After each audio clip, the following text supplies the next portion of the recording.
heavy is the head that wears the crown, mostly because royal marriages are complicated. Let's face it, Queen Elizabeth II had a long and eventful run, but it was her firstborn's marital issues that we all considered to be the main event. Season 5 of The Crown makes the case that of the many decades Queen Elizabeth reigned, the 90s were her worst. Let's get into just how complicated letting a constitution and national church set your marriage rules really is. Hey, it's Patrice with Screen Rant, and here's 20 things you might have missed in The Crown Season 5.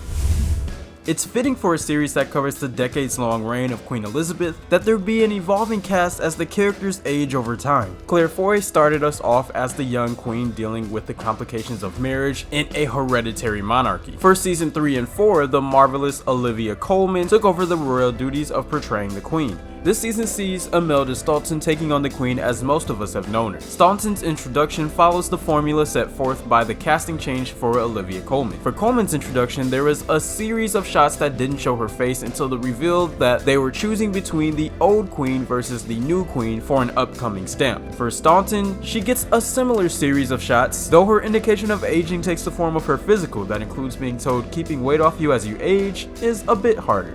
The cast of the first season could have learned a few things about the process of regeneration or having another actor take their character from the Doctor himself. Matt Smith, number 11. He played a restless and energetic Prince Philip, Queen Elizabeth's husband, and himself a subject to a lot of scrutiny by the royal marriage scrutineers. But it's not the Doctor Who connection that Matt Smith established for actors portraying the prince. Matt Smith also plays Daemon Targaryen in the Game of Thrones prequel series House of the Dragon, as someone married to the rightful heir of the throne with his own ambitions. So he's had some practice. Tobias Menzies took over the role of Prince Philip in seasons 3 and 4, where the prince's speech slowed down a bunch, but his snark did not. Menzies also portrayed Lord Edmure Tully in Game of Thrones, Catelyn Stark's younger brother and Lord of Riverrun. Jonathan Pryce wears the Prince Philip crown in season 5, causing lots of trouble for the queen, but not as much trouble as he did as the High Sparrow in Game of Thrones. 100% less bells and chanting shame.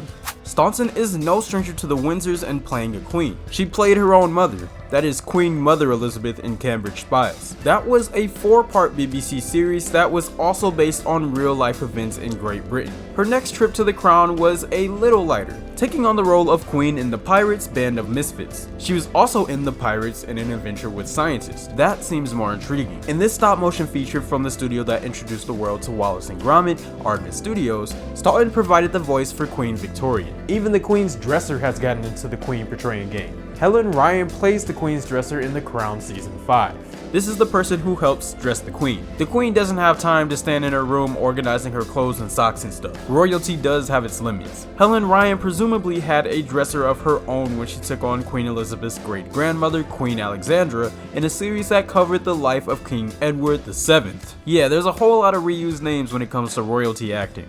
Portraying Prince Charles probably during the worst period of his life is a daunting task, made all the more daunting when during production, the still alive Prince Charles went from being Prince Charles to King Charles III, as Queen Elizabeth passed during the course of production. Prince Charles was heir to the throne, reluctant husband to Princess Diana, forbidden lover of Camila, and father to the young princes, William and Harry, with William in line to replace him. To make that last part a bit easier, Prince Charles's actor, Dominic West, ended up playing father to his own son, Cinnamon West, as Prince William in the episodes Gunpowder, No Woman's Land, and The Patty House, and now he's slotted to continue as Prince William in season 6. There's a lot of weight in taking on the roles of the sovereigns of England and various territories and holdings, and empire is weird. But yeah, there's a lot of weight for subjects of the Queen and family, especially those who think of themselves as royalists, those who support continuing the monarchy. Dominic West was especially concerned about taking on the role of 90s Prince Philip, especially considering that he served on the Prince's Trust. It's a charitable organization set up by then Prince Charles in 1976 to assist at-risk and struggling youth with employment and education efforts. Dominic West acts as an ambassador for the trust. Given the sensitive nature of the timing and worrying about a conflict of interest, West offered to resign from the role of ambassador before portraying the man he shook hands with. He was given the all clear in a letter written by the King's private secretary, which read, "Do what you want. You're an actor. It has nothing to do with us." And that was good enough for West to take the role and maintain his ambassadorship. West didn't just get approval from the king, but also some slightly more colorful approval from the queen consort Camila. There are lots of different kinds of queens, including Queen Regent and Queen Regnant. The latter is the actual queen. Queen Regent is the mother of an underage heir. Queen Consort is the wife of the king but doesn't have any of the same sovereignty. Should her husband die before she does, she'll become the Queen Dowager. In 2021, Dominic West ran into Camila before she was the Queen Consort, and she was still the Duchess of Cornwall. West had already been cast to play her husband, so when she saw him, she greeted him as Your Highness as a sign of approval. The approval parade doesn't stop at the King and Queen Consort. While Olivia Colman got a hard no out of future King Prince William in regards to if he watches the show, his brother Harry takes a longer view of it. When asked by James Corden about the show while on a bus tour of Los Angeles, Harry actually viewed the show favorably, especially in contrast with all the other times he and his family end up on television. Prince Harry, whose own marriage to actress Meghan Markle has met with enough of its own family drama that the couple has stepped down from the royal duties and split their time between England and California. The two enjoy the fact that a television show, based on a true story or not, is ultimately a work of fiction, and that audiences understand that they're watching a fictionalization and not actual news. The news, however, is presented as real, and by its nature is more invasive, and at times misrepresentative of who he or his family are. He's even given some casting advice for the portrayal of his adult self in Damon Lewis. Presumably, his wife could play his wife. If playing the role of someone who runs the charitable organization you represent is a little concerning, imagine how concerning it had to be to take on the role of someone who is still considered one of the most, if not the most, photographed person in history, Princess Diana, and not always willingly. As depicted in the show, Princess Diana had won the hearts of the people at home and abroad. Season 5 covers the most difficult time during the princess's marriage to Prince Charles, so it's understandable that Elizabeth Debicki, who played Princess Diana, was a little nervous. It wasn't just the legions of people who still hold Princess Diana in high regard. There was a specific moment that she was concerned about, the so-called revenge dress. After Princess Diana and Prince Charles separated, the green light was given to publish the transcript and recording of Prince Charles and Camilla having an intimate conversation. Wasn't a great moment for anyone involved, really. Princess Diana's response came in the form of a risque dress she wore to a Vanity Fair gala that was dubbed the Revenge Dress. Debicki was concerned about pulling that dress off, as well as portraying the princess's air of defiance when she stepped out in it. Debicki's concern wasn't entirely unfounded. Prior to the release of Season 5, The Crown reportedly lost a key resource to the story of Princess Diana. Friend and British film producer Jemima Khan, distant cousin to Hasnat Khan, the Pakistani surgeon that Diana became involved with during Season 5, announced in an interview with the Sunday Times that she was stepping down as a co-writer and consultant on Season 5. She said that she had been approached to co-write the season by creator Peter Morgan and had sat down to do outlines for the parts of the series that would portray the princess. Soon though, she had determined that her writing agreement was not being honored and the portrayal was not going to be as sensitive as she had been led to believe. Netflix responded that while she had been a supporter and one of the many resources for the show up until Season 5, she had not been contracted as a writer for the show. Most audience members can understand that when they watch a movie based on historical events, it's not entirely a historical document of the events as they happened, but rather a dramatization. As filmmakers usually say, never let what really happened get in the way of a good story. But this is the royal family and the long-serving queen that is being depicted, and as such, people have some rather strong opinions, even if they're more familiar with the process of movie making and how real events are fictionalized. None other than Dame Judi Dench has criticized the show for the liberties it takes. To satisfy criticism, Season 5 is the first season to carry the disclaimer that while it's based on real events, it's ultimately a work of fiction. The disclaimer appeared on promotional material, but not the season itself. Just from what is depicted in Season 5, you can see how Queen Elizabeth referred to one of the years as her horrible year. While Season 5 spans from 1991 to 1997, in 1992 alone, 3 of Queen Elizabeth's 4 children all divorced or separated. There was, of course, the very public separation between Charles and Princess Diana that was the focus of the season, big enough to overshadow the other siblings' failing marriages. Prince Andrew's marriage to Sarah Ferguson ended up in a multiple-page spread of candid photos with not Prince Andrew. Prince Charles' sister and confidant Princess Anne's marriage came to an end on accusations that she had been having an affair with a member of the royal staff, who she ended up marrying 8 months later despite the royal family's issues with divorce and remarriage. Prior to Prince Charles and Camilla's private conversation being recorded, another private phone call was released between Princess Diana and longtime friend James Gilby, where she complained about life in the royal family and where he used the nickname Squidge or Squidgy, which ended up giving that released phone call the name Squidgygate, and also the palace burnt down.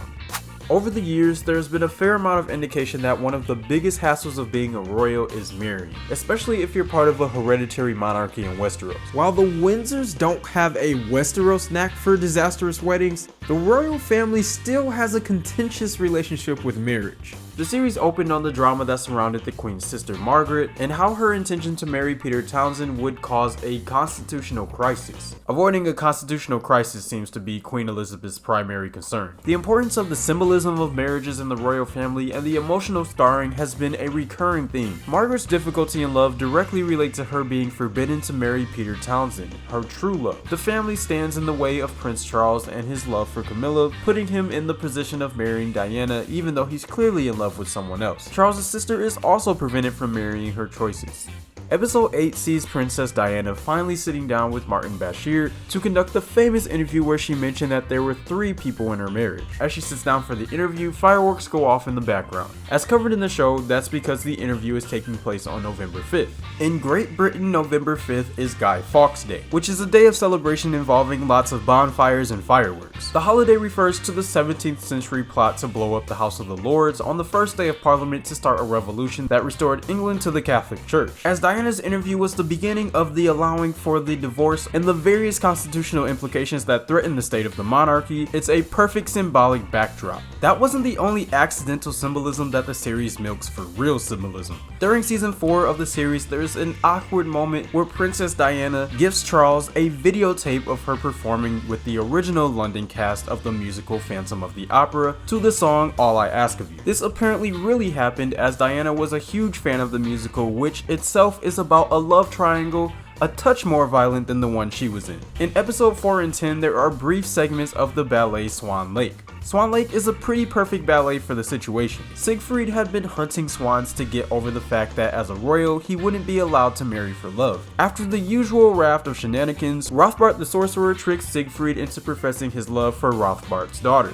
Layers and layers. Another one of the real life events that manages to also be a bit of symbolism revolves around the status of the royal yacht, the Britannia. Young Queen Elizabeth christened the ship, and now decades later, as the royal family faces a shifting financial situation, maintenance of the Britannia becomes an issue. Rather than renting out the royal yacht to cover the cost of maintenance and upgrades, the Queen makes the decision to mothball the ship instead, after Charles uses it as his return ride from handing Hong Kong back to China. While many of the lavish estates in the show use other lavish estates as a stand-in, the Britannia itself did serve as a filming location for exterior shots on board. Interiors were done elsewhere, of course. Season 5 has a fair bit of foreshadowing to the tragic event that will no doubt frame Season 6. In Season 5 Episode 3, we take a break from the royals to follow Mohammed Al-Fayed, and more importantly, his son Dodi. The elder Al-Fayed is a very successful Egyptian businessman who eventually achieves the goal of becoming royal adjacent. This will eventually lead to his movie producing son Dodi, who produced the movie that gave a generation a soundtrack to Running in Slow Motion, Chariots of Fire, and Diana becoming involved, which is what found them together in a car that fateful day. Dodi talks of an estate in Malibu where he's bidding against Michael Douglas, and we get a brief view of the actual estate. That fatal event is foreshadowed as well in a brief scene that shows the increasing scrutiny that Princess Diana lives under as both a royal and as someone who is challenging the royal family. This constant presence and need for images includes her being chased down by photographers mounted on scooters and motorcycles following the Mercedes she's in down the street. Being chased in a Mercedes turned out to be Diana's final moments. Anyone who works on a significant production wants to take back a souvenir or two. Chris Hemsworth, for example, has famously taken back one of Thor's hammers from one of his every appearances in the Marvel Universe. Props are surprisingly fragile since they're made to look real to the camera and not be an actual thing. So many props were never built to survive past the shoot anyway. But being a show about the royal family and all, props for the crown became a favorite item for nicking. In fact, 350 props were stolen over the course of production at a value of $200,000. Once Doctor Who hit upon the idea of regenerating the Doctor, it was only a matter of time before someone decided that the different versions should just get together. Although this can't happen in The Crown, Claire Foy, who portrayed the monarch in her younger years in the first 2 seasons of the show, is the only version of the Queen to show up with the other versions via flashbacks to speeches or specific moments like the christening of the yacht in Season 5 or her appearance in Season 4 Episode 8. Really, the central argument of the series seems to be that someone needs to rewrite the part of the Constitution that has such strict rules about who can be married and under what circumstance. That really seems like it would end up solving a lot of their problems right there. Anyway, what did you guys think of The Crown Season 5? Did you like it? Did you hate it? Did you think everything was portrayed well? Let us know in the comments below, and stay tuned for more Crown coverage in the future.